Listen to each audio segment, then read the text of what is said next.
Hi ಎಲ್ರಿಗೂ welcome back to MS vlog. ಇವತ್ತೇನು ವಿಷಯ ಅಂತ ಹೇಳಿದ್ರೆ ಕ್ರಿಸ್ಮಸ್ ನೋಡಿ. ಕ್ರಿಸ್ಮಸ್ಸಿಗೆ ಎಲ್ರಿಗೂ ಮೇರಿ ಕ್ರಿಸ್ಮಸ್. ಫಸ್ಟ್ ಟೈಮ್ ನಮ್ಮ ಚಾನಲಲ್ಲಿ ಹಬ್ಬನ ಸೆಲೆಬ್ರೇಟ್ ಮಾಡ್ತಿದ್ದೀವಿ. ಬಿಕಾಸ್ ನಮ್ಗೆ ಯಾವುದು ಸಿಕ್ಕಿಲ್ಲ ನಾವು ಮಾಡೋವಂಥದ್ದು. ದೀಪಾವಳಿ ಸಿಕ್ಕಿತ್ತು, ಸ್ವಲ್ಪ ಮಿಸ್ ಆಗೋಯ್ತು, ಅದೇನು ಬೇರೆ ಕಂಟೆಂಟ್ ತಗೊಂಡ್ವಿ, ಮಿಸ್ ಮಾಡ್ಕೊಂಡ್ವಿ. ಸೊ ಸಿಕ್ಕಿದ್ದರೆ ನಾವೇನಕ್ಕೆ ಮಿಸ್ ಮಾಡ್ಕೊಳ್ತಾ ಅಂತ ಈ ಕ್ರಿಸ್ಮಸ್ ಇದ್ದ ಒಂದೇ ಕಾರಣದಲ್ಲಿ ನಮಗೆ ಎರಡು ಮೂವಿ ಇವತ್ತು ನೋಡೋ ಥರ ಆಯಿತು. ಅಣಕೊಂಡ ಮೂವಿ ನೋಡಿದ್ವಿ, ಚೆನ್ನಾಗಿತ್ತು, ವೆರಿ ಎಂಟರ್ಟೈನಿಂಗ್ ಅಂತ ಮೂವಿ. ನಾನು ನಿಜವಾಗ್ಲೂ ಇಲ್ಲ ಅಂತ ಹೇಳಲ್ಲ, ನೋಡಿರ್ತೀನಿ ಅಂಥದ್ದು ಮೂವಿನ. ಬಟ್ ಅದು ತುಂಬ ನನಗೆ ಕನೆಕ್ಟ್ ಆಯಿತು. ನಮ್ಮಂಥ ಪೀಪಲ್ಸಿಗೆ ಮೂವಿ ಮೇಲೆ ಇಂಟ್ರೆಸ್ಟ್ ಇರುವವರಿಗೆ ಪಕ್ಕಾ ಹೇಳ್ತೀನಿ, ಅದು super duper movie. Anaconda movie ನೋಡಿ. ಹಂಗೆ ಈಗ come to the point, Mark movie. ಅಯ್ಯಯ್ಯ ಹೆಂಗೆ ಹೇಳೋದು, ನಿಜ ಹೇಳ್ಬೇಕಂತ ಹೇಳಿದ್ರೆ ಸುದೀಪ್ ಸರಿಗೆ thank you and love you. ಏನಕ್ಕೆ ಈ ಥರ ಹೇಳ್ತಿದ್ದೀನಿ ಅಂತ ಹೇಳಿದ್ರೆ, ಅವರಲ್ಲಿ ಈಗ ಇವರೆಲ್ಲ ಮಾಡೋದನ್ನು ನೋಡಿಬಿಟ್ಟು ಒಮ್ಮೆಲೆ ನನಗೂ ಯಾವಾಗ ನಾವು ಮೂವಿ ಮಾಡೋದು, ಇದೆಲ್ಲ ಏನಕ್ಕೆ ನಾನು ಮಾಡ್ತಿದ್ದೀನಿ, ನಡ್ಡಿ ಪಕ್ಕ ಮೂವಿ ಮಾಡು ಅಂತ ಹೇಳೋ ಥರ ಅನ್ನಿಸ್ತುಂಟು. ಬೇಗ ಟೀಮ್ ಸೆಟ್ ಮಾಡ್ಕೊ ಅಂತ. ಏನು ಮಾಡಲಿ, ಟೈಮ್ ಸೆಟ್ ಆಗ್ತಿಲ್ಲ, ಮಾಡೋಕ್ಕಾಗ್ತಿಲ್ಲ. ಒಂದೇ ಒಂದು ದಿನ ಕಿಡ್ನಿ ಮಾರಿ ಆದರೂ ಪರವಾಗಿಲ್ಲ, ನಾನು ಮೂವಿ ಮಾಡೋದೇ ಮಾಡಲೇಬೇಕು ಅಂತ ದೊಡ್ಡ ಸ್ಕ್ರೀನಲ್ಲಿ ನಮ್ಮ ಮೂವಿ ಡಿಸ್ಪ್ಲೇ ಆಗಬೇಕು. ಆ್ಯಕ್ಟರ್, ಡೈರೆಕ್ಟರ್, ಪ್ರೊಡ್ಯೂಸರ್, ಎನಿಥಿಂಗ್ ನಮ್ಮದು ಅಂತ ಒಂದು ಇರಬೇಕು. ಮಾಡ್ತೀವಿ. ಇಂಥ ಸುದೀಪ್ ಸರ್ ಆಗಲಿ, ದರ್ಶನ್ ಸರ್ ಆಗಲಿ, ತುಂಬ ಜನರು ಇನ್ಸ್ಪೈರ್ ಆಗ್ತಾ ಇಟ್ಕೊಂಡು ನಾವು ಮಾಡುವ, ಮುಂದೆ ಹಿಂಗೆ ಮಾಡ್ತಾ ಇರುವ. ಮಾರ್ಕ್ ಮೂವಿ ಹೆಂಗಿತ್ತು ಅಂತ ಹೇಳಿದ್ರೆ, ಮಾಸ್ ದರ್ಶನ್ ಮೂವಿ ನೋಡ್ಕೊಂಡ್ಬಿಟ್ಟು ಚೆನ್ನಾಗಿತ್ತು ಅಂತ ಹೇಳಿದೆ ನಾನು. ಮಾಸ್ ಅವ್ರಿಗಿಂತ ಬೆಟರ್ ಯಾರು ಮಾಡೋಕ್ಕಾಗಲ್ಲ ಅಂತ. ಈಗ ಇನ್ನೊಮ್ಮೆ ಹೇಳ್ತಿದ್ದೀನಿ, ಮಾಸ್ ಅಂದರೆ ಸುದೀಪ್ ಸರನ್ನು ಬಿಟ್ಟು ಬೇರೆ ಯಾರಿಂದಲೂ ಮಾಡೋಕ್ಕಾಗಲ್ಲ. ಅವರ ವಾಯ್ಸಿಗೆ, ತೋರಿಸಿರೋ ಆ್ಯಟಿಟ್ಯೂಡಿಗೆ ಪರ್ಫೆಕ್ಟಾಗಿ ಮಾಡಿದ್ದಾರೆ, ಬೆಸ್ಟಾಗಿ ಮಾಡಿದ್ದಾರೆ. ಕಮ್ಮಿ ಟೈಮಲ್ಲಿ ಬೆಟರ್ ಆಗಿ ಇಂಥದ್ದೇ ಮಾಡ್ತಾಯಿರಿ. ಚೆನ್ನಾಗುಂಟು. ಏನೋ ಒಂದು ಇದೇ ನಾರ್ಮಲ್ ಆಗಿ ಈಗ ಬೆಳೀತಿರುವಂಥ ಆ್ಯಕ್ಟರ್ಸ್ ಯಾರಾದರೂ ಮಾಡಿದರೆ ಇದು ಮೂವಿ ಇನ್ನೂ ಸೂಪರ್ ಡೂಪರ್ ಅಂತ ಹೇಳ್ಬಿಟ್ಟು ಎಲ್ಲ ಕಡೆ ಪ್ರಮೋಷನ್ ಮಾಡ್ತಿದ್ರೇನು. ಇದು ಹೈ ಎಕ್ಸ್ಪೆಕ್ಟೇಷನ್ ಇರುವಂಥ ಆ್ಯಕ್ಟರ್ ಮಾಡಿದ್ರಿಂದ ನನ್ನ ಪ್ರಕಾರ ಗುಡ್ ಮೂವಿ ಅಷ್ಟೇ, ಓವರ್ ಡೂಪರ್ ಗುಡ್ ಅಂತ ಹೇಳೋದಿಲ್ಲ. ನನಗೆ ಒಂದು ಮಾತ್ರ ಹೇಳಕ್ಕೆ ಇಷ್ಟಪಡ್ತೀನಿ, ಈ ಮ್ಯಾಕ್ಸ್ ಮೂವಿ ನೋಡಿದ್ರಿಂದ ಹೇಳೋಣಕ್ಕೆ ಗೊತ್ತಿಲ್ಲ, ಅದು ಇದು ನಂಗೆ ಒಂಥರ ಸೇಮ್ ಅಂತ. ಅಯ್ಯೋ ಇದು ಇದಾಗ್ಬಿಡ್ತು, ಸ್ಪಾಯ್ಲರ್ ಆಗಿಬಿಡುತ್ತೆ. ಸೊ ಏನಲ್ಲ, ಮೂವಿ ಸೂಪರಾಗಿ ಉಂಟು. ನೆಕ್ಸ್ಟ್ ಟೈಮ್ ನಾನು ಹೋಗಿ ನೋಡ್ತೀನಿ ಥಿಯೇಟ್ರಲ್ಲಿ. ಹಂಗೆ ನೀವು ನೋಡೋಕ್ಕೆ ಇಂಟ್ರೆಸ್ಟ್ ಇದ್ದರೆ ಹೋಗಿ ನೋಡಿಬಿಡಿ ಅಂತ ಹೇಳ್ತಾ ಟಾಟಾ ಬೈ ಬೈ ಸಿ ಅಂತ ನಾನು ಹೇಳೋದಿಲ್ಲ. Come to our points. ನಾವೇನು ಪ್ರೊಜೆಕ್ಟ್ ಮಾಡ್ತಿದ್ದೀವಿ ಅದ್ರ ಬಗ್ಗೆ ಹೇಳೋಕ್ಕೆ ಇಷ್ಟಪಡ್ತೀನಿ. ನಾವು ಶಾರ್ಟ್ ಮೂವಿ ಮಾಡುವಂಥ ಡಿಸೈಡ್ ಮಾಡಿದ್ವಿ. ಹಿಂಗೆ ಜಾನ್ವರಿಯಲ್ಲಿ ನಾನು ರಿಲೀಸ್ ಮಾಡ್ತೀನಿ ಅಂತ ಹೇಳಿದೆ. ಜಾನ್ವರಿ ಬಂತು, ಏನು ಅಪ್ಡೇಟ್ ಸಿಗ್ತಿಲ್ಲ ಮೂವಿ ಬಗ್ಗೆ ಅಂತ ಕೇಳಿದ್ರೆ, ಗೈಸ್ ನಾನು ಮೂವಿ ನೋಡ್ಬೇಕಂತ ಅಂದ್ಕೊಂಡು 4-5 ಜನ ಪ್ರೊಡಕ್ಷನ್ ಹೌಸ್ ಹೋಗಿ ಮಾತಾಡಿದೆ. ಇದು ಡಬ್ಬಿಂಗ್ ಆಗಲಿ, ಎಡಿಟಿಂಗ್ ಆಗಲಿ, ಪ್ರೀ ಪ್ರೊಡಕ್ಷನ್ ಮಾಡೋಕ್ಕೋಸ್ಕರ. ಆ್ಯಂಡ್ DOP ಹತ್ರ ಮಾತಾಡ್ಬೇಕಾರೆ ಅವರೆಲ್ಲ ಕೇಳೋ ಬಜೆಟ್ ಏನಂತ ಹೇಳಿದ್ರೆ, ಫೈನಲಿ ಇದು ಬಜೆಟ್ ಹೇಳ್ಬೋದು ಅಂತ ನಂಗೆ ಗೊತ್ತಿಲ್ಲ. ಈಗ ರೀಸೆಂಟಾಗಿ ನಾನು ಇವತ್ತೋಗಿ ಮಾತಾಡಿದ್ದು ಲಾಸ್ಟ್ ಒಬ್ಬರ ಮಾತಾಡಿದ್ವಿ. 15-20 ನಿಮಿಷ ವಿಡಿಯೋ, ಅದು ಶಾರ್ಟ್ ಮೂವಿ. ಓಕೆನಾ? ಅದಕ್ಕೆ ಅವ್ರು ಎಷ್ಟು ಬಜೆಟ್ ಕೇಳ್ಬೋದು ಮ್ಯಾಕ್ಸಿಮಮ್ ಅಂತ ಹೇಳಿದ್ರೆ ಕಮೆಂಟ್ ಮಾಡಿ ನೋಡು.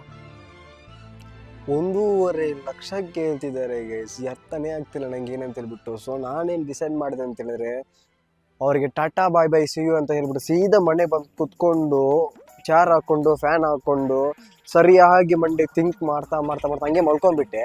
ಸ್ವಲ್ಪ ಮತ್ತೆ ಎದ್ಬಿಟ್ಟು ಏನು ಮಾಡಿದೆ ಅಂತ ಹೇಳಿದ್ರೆ, ಏನಕ್ಕೆ ನಾವು 1.5 ಲಕ್ಷ ಅವ್ರಿಗೆ ಕೊಡಬೇಕು? ಒಳ್ಳೆ ನಂಗೆ ಕಂಟೆಂಟ್ ಬೇಕು, ನೆಕ್ಸ್ಟ್ ಟೈಮು ನಾವು ಬೇಕು. ಹಾಗಾದ್ರೆ ನೆಕ್ಸ್ಟ್ ಟೈಮ್ ನಾವು ಮಾಡ್ಬೇಕಂತ ಹೇಳಿದ್ರೆ ನೆಕ್ಸ್ಟ್ ಇನ್ನೊಂದು ನಾವು 1.5 ಲಕ್ಷ 2 ಲಕ್ಷ ಹಲೋ ಎಲ್ಲಿ ನೋಡ್ತಾ ಇದೆಯಾ, 2 ಲಕ್ಷ ನಮ್ಗೆ ಕೊಡಬೇಕಾಗುತ್ತೆ. ಸೊ ಇದಕ್ಕಿಂತ ಬೆಟರ್ ಆಪ್ಷನ್ ಏನಂತ ಹೇಳಿದ್ರೆ, ಏನು ಬೇಕು ಒಂದು ಮೂವಿ ಮಾಡೋಕ್ಕೆ? ಒಂದು ಕ್ಯಾಮರಾನ, ಈ ಲೈಟ್ಸ್ಗೆಲ್ಲ ಟೆಕ್ನಿಷಿಯನ್ಸಾ, ಆ್ಯಂಡ್ DOP ಮಾಡೋಕ್ಕೆ ಕ್ಯಾಮರಾಮ್ಯಾನ, ಅಸಿಸ್ಟೆಂಟ್ಸಾ, ಹಂಗೆ ಹಿಂಗೆ ಅಷ್ಟು ಜನ ಬೇಕು ಅಷ್ಟೇ ತಾನೇ. ಆಮೇಲೆ ಡಬ್ಬಿಂಗ್ ಮಾಡೋಕ್ಕೊಂದು ಡಬ್ಬಿಂಗ್ ಹೌಸ್ ಇರಬೇಕು ಅಷ್ಟೇ ತಾನೇ. ಸೊ ಇದೆಲ್ಲ ಬೇಕಂತ ಹೇಳಿದರೆ ನಾವು ಆ ಕಡೆ ಈ ಕಡೆ ಹುಡ್ಕೋ ಬದಲು ಏನಕ್ಕೆ ನಾವೇ ಮಾಡಬಾರ್ದು ಅಂತ ಡಿಸೈಡ್ ಮಾಡಿದ್ದೆ. 1.5 ಲಕ್ಷ ನಾವು ಹೊರಗೆ ಕೊಡೋ ಬದಲು தெரியலங்கண்ணா. இது அன்னபூர்ணம் சுமார் இருக்குதுங்கண்ணா. பீலமேட்லன்னா சுமார் இருக்கு. இந்த ரூட்ல தெரியலங்க. தெரியலீங்களே. ಸರಿ, ಓಕೆ. ಸ್ವಲ್ಪ ಈ ಥರ ಹೊರಗಡೆ ಆ ಕಡೆ ಹೋಗೋರವರೆಗೂ ನಾವು ಹೆಲ್ಪ್ ಮಾಡ್ತೀವಿ, ಯಾಕೆಂದರೆ ತುಂಬ ದೊಡ್ಡ ಜನರನ್ನು ಅನ್ಕೊಳ್ತೀವಿ. ಬಟ್ ಡೆಫಿನೆಟ್ಲಿ ಅಲ್ಲ, ನಾನೇ ಇಲ್ಲಿ ಗೂಗಲ್ ಮ್ಯಾಪ್ ಹಾಕೊಂಡು ತಿರುಗಾಡೋ ಹುಡುಗ. ನನ್ನ ಹತ್ರ ಬಂದುಬಿಟ್ಟು ಅನ್ನಪೂರ್ಣ ಎಲ್ಲಿ, ಅವರಲ್ಲಿ ಇವರಲ್ಲಿ ಹೇಳ್ತೀರ ಯಾರೋ ಕಾರಲ್ಲಿ ಬರ್ತಿದ್ದಾರೆ ಅಷ್ಟೇ. ಕಿಡ್ನಾಪ್ ಆಗ್ತೀನಿ ನಾನು ಇವತ್ತು, ಅಷ್ಟೇ ಮುಗೀತು. ಸೊ ನಾಳೆ ಮಾರ್ಕಿಗೆ ಕಾಲ್ ಮಾಡ್ತೀನಿ, ನನ್ನ ಯಾರೋ ಕಿಡ್ನಾಪ್ ಮಾಡ್ತಿದ್ದಾರೆ, ಬಂದು ಕಾಪಾಡಿ ಅಂತ. ಬರೀ ಇಂಥದೆಯಾ? ಮ್ಯಾಕ್ಸ್ ಮೂವಿ ಮತ್ತು ಮಾರ್ಕ್ ಮೂವಿ ಒಂದೇ ಥರ. ಅದಕ್ಕೋಸ್ಕರ ನೋಡಿ ಮಾತಾಡ್ತಾ ನಮ್ಮ ವಿಷಯ ಅಂತೆಲ್ಲ ನಾನು ಮರ್ತೋಗ್ಬಿಟ್ಟೆ. ನಾನೇನು ಮಾಡ್ತಿದ್ದೆ ಅಂತ ಹೇಳಿದ್ರೆ, ನಾನೇ ಕ್ಯಾಮರಾ ಬೈ ಮಾಡ್ಕೊಳ್ತೀನಿ, ನಾನೇ ಲೈಟ್ಸ್ನ ಬೈ ಮಾಡ್ಕೊಳ್ತೀನಿ, ನಾನೇ ಆ ಥರ ಡಬ್ಬಿಂಗ್ ಹೌಸ್ನ ಸೆಟ್ ಮಾಡ್ಕೊಳ್ತೀನಿ, ಎಲ್ಲ ದುಡ್ಡನ್ನ ಅರೇಂಜ್ ಮಾಡಿಕೊಂಡು ಹೊರಗಡೆ ನಾವು ಹೋಗಲ್ಲ, ನಾವೇ ಎಡಿಟಿಂಗ್ ಕಲ್ತ್ಕೊಳ್ತೀವಿ. A to Z ಏನಿತ್ತು ಕಲ್ತ್ಕೊಳ್ಳೋಕ್ಕೆ ಏನುಂಟು, ಟೈಮ್ ಇದೆ ನಿಮಗೆ ಬೇಕಾದಷ್ಟು. ನನಗೇನೋ ಒಂದು 60 ವಯಸ್ಸಾಗ್ಬಿಟ್ಟು ನಾಳೆ ನಾ ಏನು ಸಾಯಲ್ಲ, ನಾನು ಬದುಕಿರೋಷ್ಟು ದಿನ ನಾನು ಕಲಿತಾನೆ ಇರ್ತಾನೆ. ನಾನೇ ಎಡಿಟಿಂಗ್ ಕಲ್ತ್ಕೊಳ್ತೀನಿ. ನೋಡಿ ಎಂಥ ಒಬ್ಬ DOP ಕಲಿತಾ ಇದ್ದಾನೆ, ಈಗ ಅವನೇ ಎಡಿಟಿಂಗ್ ಕಲಿತಿದ್ದಾನೆ. ಸೊ ನಮ್ಮ ಹತ್ರನೇ ಜನ ಇರಬೇಕಾದ್ರೆ ನಮ್ಮ ಹತ್ರ ಯಾಕೆ ಪ್ರಾಡಕ್ಟ್ಸ್ ಇರಬಾರ್ದು? ನಾವೇ ಬೈ ಮಾಡ್ಕೊಳ್ತೀವಿ, ನಾವೇ ಮಾಡ್ತೀವಿ. ನಿಮಗೂ ಯಾರಿಗಾದ್ರೂ ಮೂವಿ ಮಾಡಬೇಕಂತ ಇಂಟ್ರೆಸ್ಟ್ ಇದ್ರೆ ಇನ್ನು ಮುಂದೆ ಹೊರಗಡೆ ತುಂಬ ದುಡ್ಡು ಕೇಳ್ತಿದ್ದಾರೆ, ನಿಮಗೆ ಟೆನ್ಷನ್ ಆಗೋತಾನೆ. ಮೂವಿ ಮೇಲೆ ಇಂಟ್ರೆಸ್ಟ್ ಇದ್ದರೆ ಮಾತ್ರ ಜಸ್ಟ್ ಕಾಂಟ್ಯಾಕ್ಟ್ ಮೀ. ನಮ್ಮ ಹತ್ರ ಏನಾದರೂ ಇತ್ತು ಅಂತ ಹೇಳಿದ್ರೆ, ನಮಗೆ ಆ ಟೈಮ್ ಫ್ರೀ ಇತ್ತು ಅಂತ ಹೇಳಿದ್ರೆ ತಗೊಳ್ಳಿ, ನೀವೇ ಎಂಜಾಯ್ ಮಾಡ್ಕೊಳ್ಳಿ. ಲೈಟ್ಸ್, ಕ್ಯಾಮರಾ ಎಲ್ಲ ಬೈ ಮಾಡ್ತೀನಿ. ನೀವು ನಮ್ಮ ಕಡೆ ಇದ್ದೀರಂತ ಹೇಳಿದರೆ ಎಲ್ಲನೂ ನಾನು ನಿಮಗೆ, ನೀವು ರಿಯಲಿ ಮೂವಿ ಇಂಟ್ರೆಸ್ಟ್ ಆಗಿ ಮಾಡೋರಾಗಿದ್ದರೆ, ಹೌದು ನಾವು ಅವತ್ತು ಯೂಸ್ ಮಾಡೋದೇ ಇದ್ದರೆ ನೀವು ತಗೊಳ್ಬೋದು ಆರಾಮಾಗಿ, ನಮ್ಮ ಸಬ್ಸ್ಕ್ರೈಬರ್ಸ್ಗೆ ಮಾತ್ರ. ಸೊ ಫಾಲೋ ಮಾಡ್ಕೊಳ್ಳಿ, ನಮ್ಮ ಚಾನಲ್ ಸಬ್ಸ್ಕ್ರೈಬ್ ಮಾಡ್ಕೊಳ್ಳಿ, ವಿಡಿಯೋಗೆ ಲೈಕ್ ಕೊಟ್ಬಿಡಿ.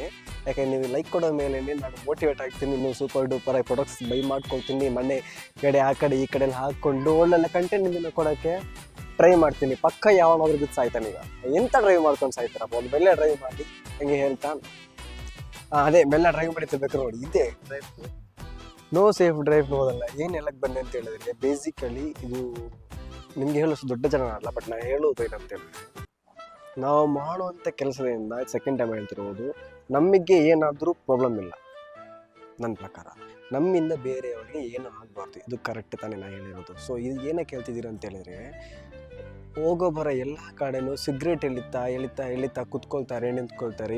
ವಾಟ್, ಅವರಿಗೇನು ಪ್ರಾಬ್ಲಮ್ ಇಲ್ಲ. ಆ ಕಡೆ ನಾನು ನಡ್ಕೊಂಡು ಹೋಗ್ತಿದ್ದೀನಿ ಅಂತ ಹೇಳಿದ್ರೆ, ಅದು ಹ್ಯಾರ್ ನಂಗೆ ಬಂದುಬಿಟ್ಟು ನನಗೆ ನನ್ನ ಹೆಲ್ತನ್ನ spoil ಮಾಡ್ತುಂಟು.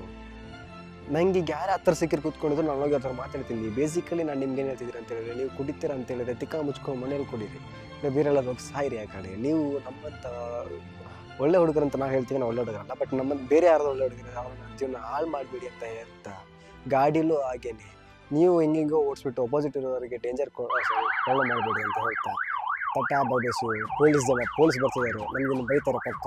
So no more time waste ಮಾಡಲ್ಲ, ನಾನು ಹೊರಡ್ತಿದ್ದೀನಿ. ನೀವು ಹೇಳೋದು ಒಂದೇ ನೋಡಿ, ನಿಮಗೆ ಹೆವಿ ಸೌಂಡ್ ಕೇಳ್ತಿರೋದು ಪೊಲೀಸರು. ಪೊಲೀಸ್ ಬಂದುಬಿಟ್ಟು ನಮ್ಮನ್ನ ಹೋಗಿ ಅಂತ ಹೇಳ್ತಿದ್ದಾರೆ. ಸೊ ನೋ ಮೋರ್, ಬನ್ನಿ ಹೇಳಕ್ಕೆ ಬೇಡ, ಕಟ್ ಮಾಡ್ಕೊ.